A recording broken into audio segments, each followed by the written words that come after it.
back alive again. This is today's video message for my friend Lilla, a friend of mine who lives around and around the world while I'm lying and lonely. And we made it to Monday, y'all. Welcome to the working week. I know it doesn't thrill you. I hope it doesn't kill you. Welcome to the working week. It's Monday, August the 2nd, August 2, 2021. And today's video message for you, Lilla, is never stop reading. Reading is always the best thing to do. It's my favorite activity in the world next to sleeping and writing. Writing, sleeping, and reading are my three favorite things ever. And I love to read. Even when I'm depressed, I read a lot. Even when I'm happy, I read a lot. When I'm pissed off, I still pick up a book and read it. And it has a lot of uses. It's educational, it's entertaining, it's an escape when you need an escape. Or it can also be a reconnection to the world when you need to most reconnect with it. Nora Ephron said something about that, about how books are both an escape from reality as well as an escape from being away from reality. That they both plug us into the world and can also take us out of the world. I can't remember the exact quote, but that was the gist of it. And that's very true. There's a book for everything. There's a book for every occasion, for every mood, for every desire.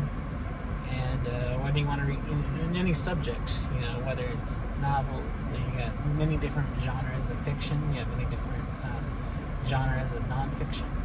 You have books of poetry, books of plays, books of essays, books of articles, comic books, graphic novels, manga, and then there's visual novels, which are kind of somewhere between video games and novels. And there's different kinds of fiction or nonfiction for every mood. If you want to read about something happy, there's a lot of happy stories. If you want to read about something depressing but realistic, there's a lot of great nonfiction for that. And even in nonfiction, there's so many different subjects. There's cookbooks, there's self-help books, there are books on history, books on politics, books on war, books on religion, books on racial relations, books on sociology, books on psychology, books on behavioral science, books on how the mind works, books on behavioral tics, books on gender studies and gender relationships, books on how to build relationships between genders, books on medicine, books on science, books on the different branches of science, everything from astronomy to zoology. There's, books for everything.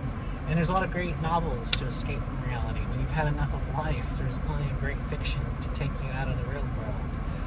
There's Grimm's fairy tales, there's Alice in Wonderland, there's Gravity's Rainbow, there's the Harry Potter novels.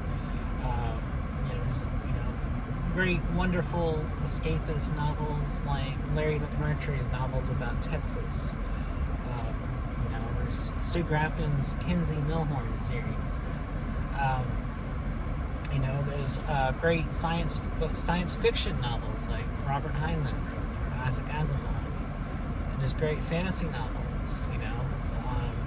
like The Hobbit, like Harry Potter, like Chronicles of Narnia, like Robert Jordan's Wheel of Time, which I've only read the first 2 novels of, but would love to read the rest of.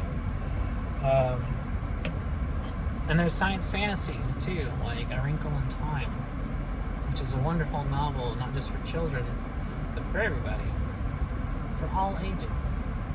Not to mention great fantasy horror novels like Coraline,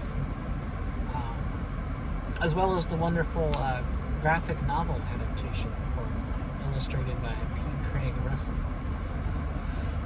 There's books on any subject, everything from fairy tales to Japanese mythology, all kinds of topics to read about, and all kinds of wonderful fiction to read about to escape from the world. So never stop reading.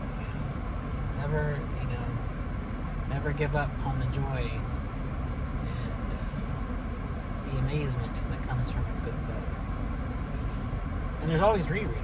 I don't typically reread books, but there are some I've read till they're in tatters because they're just that good. Some of my favorite books that I've reread over and over again are the aforementioned Coraline, the Harry Potter series I've read countless times. What else? Basically anything on mythology and fairy tales I've read over and over and over. What else? I'm trying to think of some other books that I've read over and over.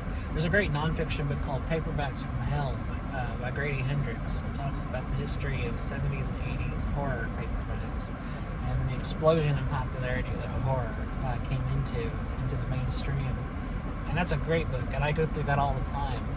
That's one of my favorites to just go back and thumb through. I look for certain authors. But the whole thing I read over and over since it came out. And there's a lot of other great stuff, And there's books that I even now want to reread that I read years ago. It's been so long I kind of forgot about them. So just because you're finished with a book doesn't mean it's finished with you sometimes. And that's a good reminder if you want to reread something. But yeah, I don't know. It just was something that was on my mind and I just wanted to talk about it. It was, reading. And speaking of rereading, I'm about to reread John D. MacDonald's Nightmare in Pink, which is a novel I read twice. It's a part of a series of novels he wrote about a detective named Travis McGee. Everything MacDonald wrote was great, and I'm happy to be rereading this again. So I'm looking forward to doing that. So anyways, I guess I'll keep it short and just end it here by saying I miss you. I hope everything is okay. I know that you're going through some stuff right now, but I hope that all works out, and I hope that you're able to kind of overcome some of the mental stuff that you're wrangling with. And I'll try to be back tomorrow with another one of these video messages. So until I see you again, I will